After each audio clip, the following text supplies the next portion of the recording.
Alrighty, hello everybody, this is Show here, and I just checked YouTube and I just hit 700 subscribers, so I will be figuring out more about that what if, and I'm going to be finishing this one. I believe I can try finishing this one tonight, and I can upload tomorrow before I go to work. So I'm going to set my alarm for early to do so. Now then, let us begin. Let us start with the fact that this is going to be the Force training arc. But before we get into that, we are going to cut back to Deku's house. Deku and Baku are talking, and Deku, Baku, and Uraka are actually at his dad's store. They're stocking up on certain things they might need. They are getting some drinks, they're getting certain little snacks for the bus trip, because they heard it was going to be pretty long. Deku's actually getting a pair of headphones, along with Uraka and Bakugo.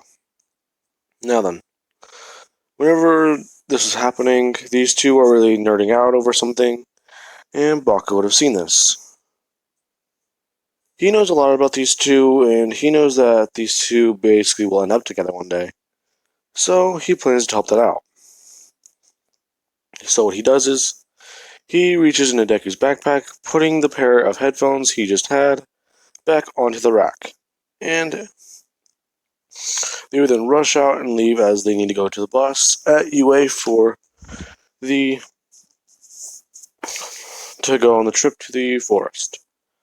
Now, as soon as they get on the bus, Deku and everyone, they're all reaching in their backpacks. Deku would have pulled out at least a juice box or some type of bottled thing. It would probably be water, but he would have pulled that out, and everyone else is actually getting their headphones. Baku is actually sitting on the other side of Uraka, and he has his headphones in, and he's actually listening to some music. If not, he's probably watching a video on something about quirks. Probably something about explosion heroes, which I don't think we've ever seen. Anyways, he's doing that, and Uraka's actually watching something about quirks also, and Deku's looking through his backpack trying to find something. He's saying that he swore he got the headphones, but it's kind of annoying him now, because he's looking through his bag, he's checking the pouches, and he can't find them. So he just thinks he probably put them in his other bag. And Uraka would see this, and she just sees Deku just on his phone, somewhat a little bored. As she would actually take out one of her headphones and offer it to Deku. Now, they would then start watching something, and people are actually turning around and seeing this. And some of them were kind of laughing.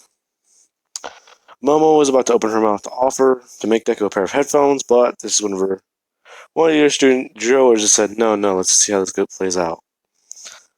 Now, as that's happening, these two are essentially right next to each other, actually doing this. And let us cut to a couple hours later, where they would have gotten out on the bus. Now, these two are somewhat kind of nervous around each other, but they're kind of used to that because they were friends. And they are actually... They're talking and thinking about what's going to happen at the forest. While they're talking about this, they would then turn around and actually be greeted by the other heroes, the Pussycats. Now, that being said, the Pussycats, they would go on the whole debate of how they're an old hero team, all that, and then the avalanche would occur. Now, when this actually happens, Bakugo was actually able to jump up into the air, along with Deku. But as soon as Deku would have seen that everyone's falling, he would have actually tried using Black Whip to get a hold of them. But the closest person he was able to grab was Uraka, so he was able to grab her and actually pull her towards him, being able to hold on to her as he tries getting everyone in 1A. But he's only able to get Uraka and I believe he's able to get Uraka and at least Shinsho, along with another student. After that, he would put these two down, and he would then put Uraka down. As they're they would jokingly say that they haven't done that since they were kids, and they would all begin getting into combat. Now, whenever they get into combat, Deku's actually putting on full cowling to at least 70%. And he is actually doing this because he found that if he uses it at higher degrees with Rewind, he can actually keep it on for a longer time. So he can go at 1,000,000% for 5 seconds, 100% for 5 minutes, 90% for 10, and so on and so on. So he can stay in full cowling at 70% for, I want to say, at least an hour and a half. And he can drop it down to 65 in case he needs to, increasing his time. Now, after this, they are fighting their way through the forest, Bakugo and Deku essentially leading the charge. And this is whenever they would all arrive, and people are exhausted. The Pussycats would say that they did a good job and that they should go have dinner. Now, let us see. For the Deku and Koda basically meeting. Deku would walk over to Koda saying that it's nice to meet him. Koda would just say that... Well, Koda wouldn't really say anything, he would just walk away. Because he would have been able to see one of the scars on Deku's arms. Because using 1,000,000% actually left a scar Deku couldn't really get rid of. He could if he really wanted to, but he thinks it kind of looks cool. So he would have just rewinded his arm to the point where it basically wouldn't destroy itself, but the scar looks pretty weird. He likes it. Anyways, they are talking more and more at dinner time, and people are actually watching as everyone's cooking. Bakugo, Deku, and Uraka, they're all in friends groups, they're all talking. And Deku, being nice, he would have offered to actually help create a side dish Uraka was working on.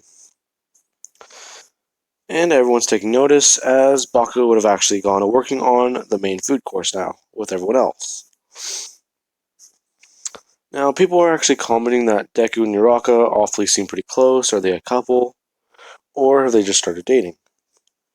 They would both be blushing, saying that they're not a couple, and Bakugo would say that those two have always gotten along better when they were kids, but they're always too nervous around each other. In fact, at one point I thought they were a couple, but that was back in middle school. It's weird though, they know too much about each other. Deku would say no he doesn't, and people would start asking Deku questions. He would get a lot of them right, which a lot of the girls are kind of jealous by. And you see a lot of the guys actually saying that Deku might be just crushing really hard. Now, let us cut to later on in the day, or at least the quirk training. Deku's quirk training is essentially to throw 100% around as much as possible and create a bubble to rewind the area. Essentially just causing havoc, then fixing it. Now the Pussycats are actually impressed, and what is it, Tiger? He would have tried to fight Deku, but as soon as Deku said that he might hurt Tiger, Tiger didn't believe him. And one thing Deku did was, as soon as Tiger threw up a stance, Deku just essentially charged up his finger and just let Black Whip cover it, as he would have just hit Tiger with basically a steel bar at 100% of full count, sending him flying and actually rewinding him quite a bit, as he went from looking like he was 20, I believe, basically looking like he just got a decade punched out of him, which the Pussycats would noticeably see, saying that that's pretty crazy. What else can he do, as not only would he restore Dagger to his original age, he would take a tree and turn it back into an apple or into a pine cone. which they are all interested by. Now then, one of the Pussycats members, they actually pull Deku aside, and they actually ask Deku if they can do her a favor. Essentially, she has this old picture of Koda's parents, and they got hurt by a hero, if not, they got killed by a hero. It's very faded, and it's not really good anymore.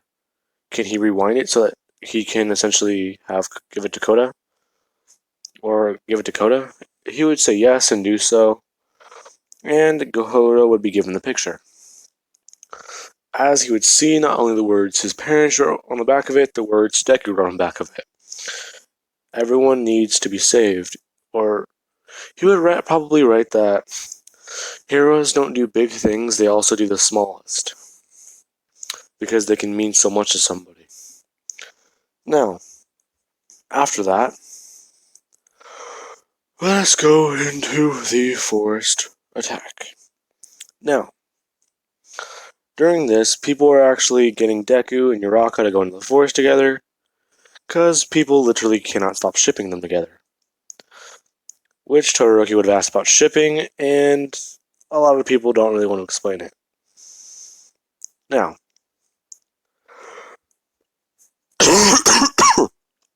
ow. Let us begin. They would be attacked by the villains. Deku would have immediately just rewound Toga. And Toga, she would basically just drop to her knees as she's unable to use her quirk. And she would just be crying. Now, after that, Deku, he would actually be running around trying to figure everything out.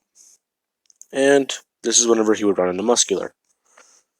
Now, as he runs into Muscular, he's having a hard time figuring out how to take care of him, as he's using brute strength, and that's not working.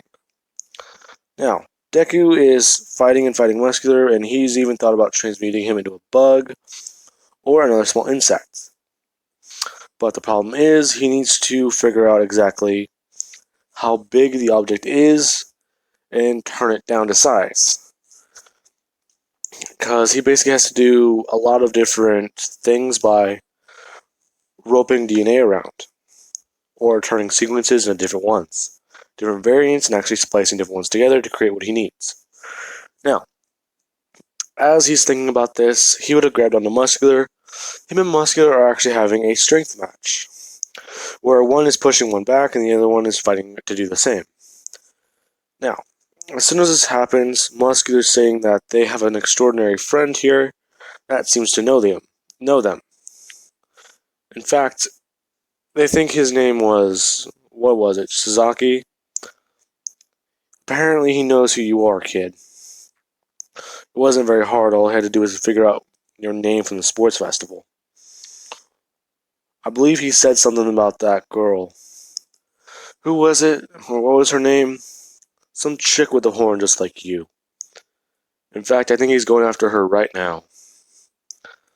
Now, while Deku and Muscular are doing that, Deku would have powered up to 1,000,000% and firmly rock Muscular's shit.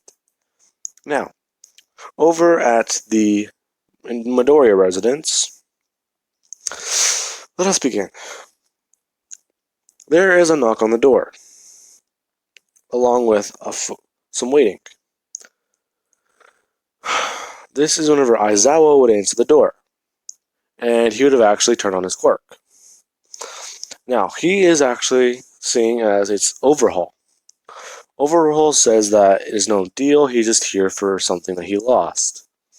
As I was saying that there's a dozen pro heroes around, and they all have their eyes firmly locked on him. So if he so well as sneezes, all of them will jump on the chance to take you down. Now, as he would then start blinking his eyes, he would pull up a gun. As this is exactly what Overhaul's seeing. Because I have been waiting for a chance to use this picture. He's telling Overhaul that he either needs to turn himself in or leave. Overhaul would choose the latter, as he immediately disintegrates his shoe, making the ground underneath him open up as he would fall through. Aizawa would fire the shot, and he would actually miss Overhaul. As he's asking Eri if she can redo his bun, because using his quirk kinda made his hair go fuzzy. As she would say yes. Now, a little heart squeeze just happened there for me. Anyways, back to everything else. Deku has firmly planted Muscular in a mountain after rearranging his lungs between his colon. Now, Deku would actually power down again, and he notices that the scar, or whatever he did to his arms, is actually very hurting a lot. So he started rewinding his arm. As he would do so, he realizes that he can't rewind his arm very much now, as whenever he does start to do so, it starts shrinking down. So he feels like this is the most he could do. Now, the reason why he can't rewind anymore is because it's basically not physical damage, it's more like a mental mark left on the body. Now, Deku begins powering up to 100% again, and over the 2 weeks, he's been able to jump from using 60% of One For All at discomfort to being able to use 70% of One For All with comfort. So he can use 80%. He can use 80% at max. My bad. So he can use 6. No, wait, that still doesn't add up in my head. Yeah, he can use 70% with comfort, 80% with discomfort, and 90% around max. So powering up to about 100% is actually very easy. He can hold it for what feels like 30 minutes. But he needs to keep his focus very concentrated on that, which is hard for him to do. So he just has it powered up to 90%, and he's using his quirk to help him keep his body together. As he's actually pushing himself further, powering up to 95, which he notices that the speed he feels is better, but it's not very healthy on his body. As he goes around rearranging and destroying and taking down the rest of the villains. As Overhaul, well, I believe, yeah, no, never mind. I believe, wait, didn't I say that? Okay, whenever Overhaul fell, I thought I said that he fell into a portal. That is not the right picture. Whenever Overhaul disintegrated the ground underneath him, Kurogiri would have actually opened up a portal for him. I believe I said that, but if I didn't, that's what happened, because I just not thought about that. Now then, Deku, he's actually running around doing all this, and this time the target of All For One is actually different. When All For One is targeting, he's targeting down Deku, Uraka, because of her gravity quirk, it might actually be useful to him, because if he can't capture All Might, because of what he's seen on the news, he can just at least punch him into space, getting rid of his problem. Todoroki's half and half, Ibarra's quirk, and Baku's explosions. So he has 5 targets. Now then, Deku would have been running around and he's trying to find everyone. Mr. Compress would have introduced himself. Deku can see him and he's actually looking, as Mr. Compress is telling Deku that he is quite a pesky target, but one thing that he knows is that he either needs to come with him or he destroys his little friends here. As Deku would walk towards him, he turns on Rewind, essentially covering himself in the white-yellow light. Now, Mr. Compress is saying to Deku that he needs to power down. As Deku would do so, he brings his hand up. As soon as Mr. Compress goes to actually touch Deku's hand, Deku actually flips his wrist, actually guiding Mr. Compress, rewinding him to the point of being a child again. Mr. Compress is more confused, as Deku would just grab the marbles from him and actually just rewind them back into being full-sized. Now, Deku tells them that essentially he turned off the guy's quirk, so they shouldn't have a problem anymore. But they need to help him figure out more things going on. He doesn't know the rest of the villains or what's going on. Uraraka would say that she can help him, but she's not as fast. As Ibara would actually just go upwards with Todoroki, and Baka would actually follow them. They essentially split in two groups, and they would be going off to deal with the poisonous gas guy and some other things, as Deku's going to deal with the rest of the Action Vanguard squad attacking the Pussycats. Deku would have picked up Uraraka, and they would be running, as Deku would find that the Pussycat member who got hit by the cinder block thing is in that exact predicament. Deku would have been able to grab it away and actually use it as a weapon against the person who had it. I don't remember their name. Actually, my nose is stuffy. I don't actually remember their name. I believe people just called her Big Sis. Was it? I'll have to find out who that character was. Never mind. Anyways, I'm gonna have to find out who that character was, because I know their quirk. I usually remember people by their quirk. Now, after that, Deku would have actually been able to beat them, and they would either have to retreat or they would be captured, which Deku would just rewind them and turn them into different things. He would have actually turned the lizard guy into a snake. He would have turned twice, well, into a thing of popcorn, because literally that man is too all over the place. Now, he would turn...